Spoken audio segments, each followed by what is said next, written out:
Hey gang, and welcome back to Behind the Vine with Brendan.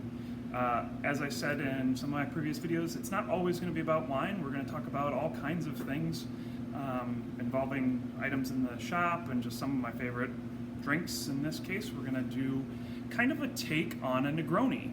A Negroni is typically equal parts of gin, and usually a citrus-based gin tends to do a little bit better. A sweet vermouth and Campari. That would be a typical Negroni. It's a great aperitif cocktail, meaning something that's great before dinner. Kind of gets you warmed up, gets you going. So I'm going to make it the twisted way, because that's what I do here. So I'm going to start off with the gin. The gin that we're using for this is called Ransom Old Tom Gin. One of my favorite gins. It's the gin that actually got me into liking gins or appreciating gins.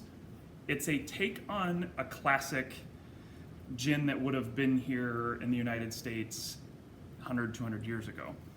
We have the settlers coming over from Europe. Well, they don't have glass bottles with, I mean, they probably had bottles like this, but they didn't have corrugated cardboard boxes. They weren't able to just send a case of Beefeater gin over. So they would transport it here, but the only method they really had to get it to the United States was in an oak barrel. And now it's sitting on a ship for 4 months, 6 months, something like that, on its journey over to the United States. This is what these guys over in Ransom are trying to replicate here with their Old Tom Gin. I call it a gin for a whiskey lover. As you can see, it definitely has a much darker color than a typical gin. For the vermouth, we're using a vermouth out of Washington State.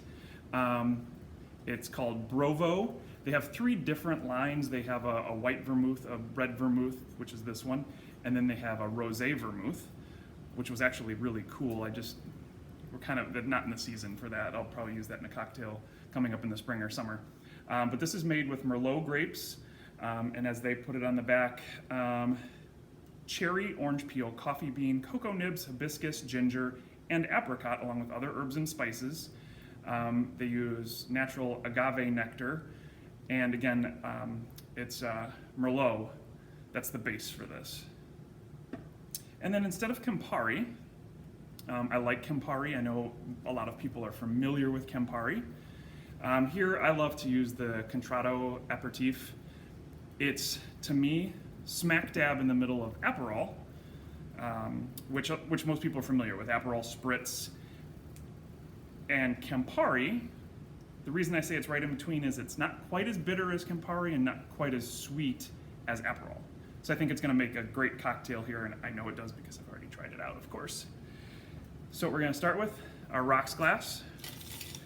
This is not a drink you shake. This is a drink that's just built. So we've got our glass filled with ice now. And again, we're going to use roughly equal proportions of everything. So we're going to start out with the Ransom Old Tom Gin, 1 ounce-ish. The Sweet Vermouth, 1 ounce. And the Contratto Aperitif. You got it, 1 ounce.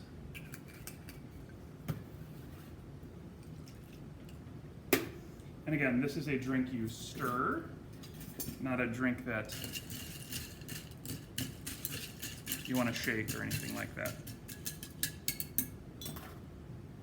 And it gets garnished with an orange. Boop. So again, this is an aperitif, great, easy drinking, just nice way to start your dinner. It is strong, so prepare for that. Again, it's 3 parts booze. No Coke, no Sprite, nothing else in here. It's all booze. Delicious. Cheers, guys.